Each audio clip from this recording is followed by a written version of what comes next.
Let's get back to the mortgage mess for a minute. It seems like a bailout could be in the works for Fannie and Freddie. Not everybody in Congress thinks that's a good idea. Joining me now is one of those people, Congressman Scott Garrett, Republican of New Jersey. Full disclosure, Congressman, I am one of your constituents. I'm glad to have you. I was my constituent. No statement about where I voted. We're on the same page then on the fiscal conservatism of spending and saving then. Yes, we are, as a matter of fact. We are. But look, I know you oppose this bailout, right, the way it's structured. But what would you, if you don't have a bailout of some sort, if you don't have a plan of some sort, you've got a crash in all kinds of financial institutions. And this plan is the only one we've got. Well, it's the only one we have because things went so quickly. You know, your previous guest, Dave Ramsey, was talking about we need education, what have you. I've always said when we have hearing in committee, we have bills and what called financial literacy for the American public. I've always suggested that before we have financial literacy for the American public, we need financial literacy for the American Congress, because so many of them just miss the point on these issues. We are right now, in the bill that went through that you're referring to, that was rushed through Congress, no real hearings on it whatsoever, basically came from the same crowd, you know, the Schumers, the Barney Franks in the House and what have you, who were telling us for years, don't worry, there's no problem, Fannie and Freddie will always be stable, we won't never have to bail them out. You know, Barney Frank even said he would not support a bailout bill if it ever came down the pike. And here, of course, is where we laid. It's going to happen.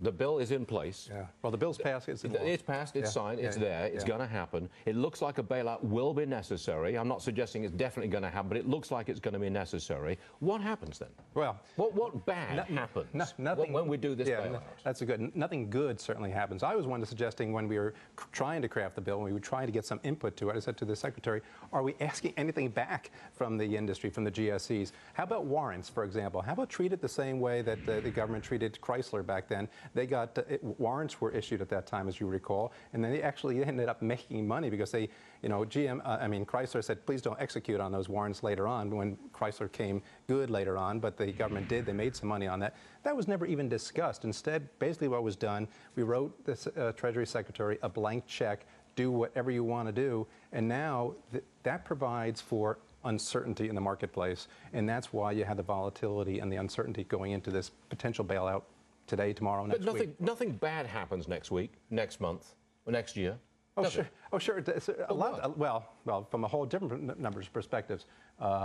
If you're an equity holder in it, and this may be a good thing on the one hand or bad on the other, if equity holder. And okay, you're wiped out. You're wiped out. That may be a good thing as far as the American taxpayer, that we're not subsidizing them anymore. If you're a manager of one of these companies, hopefully you're not still here next week making the $1 million salaries that you have, but who knows, some of the same people who brought us to the situation may be allowed to stay in here. But the bigger global picture on all of this, of course, is what is the president now setting for the future? You know, the Federal Reserve has already told us that they will bail out just about any circumstances coming down the road. Now we're saying the federal government is going to step in, write that check, and saying, well, for GSEs, we're going to bail them out.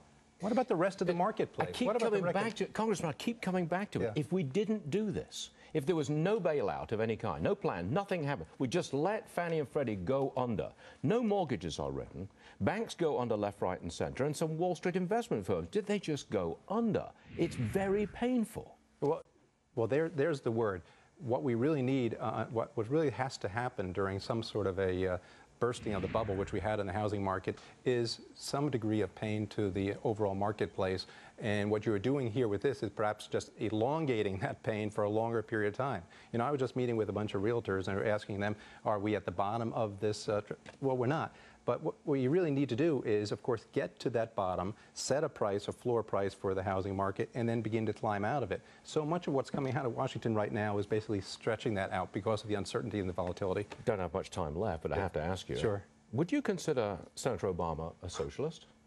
I've heard people describe him as such. I'm asking you, Congressman. Well, when you consider a number of his positions, he does take a socialist position on a number of his issues as far as nationalization of the economy. Where is the fiscal conservative in this election? Well, between the two of them, certainly Senator McCain is the more fiscal conservative.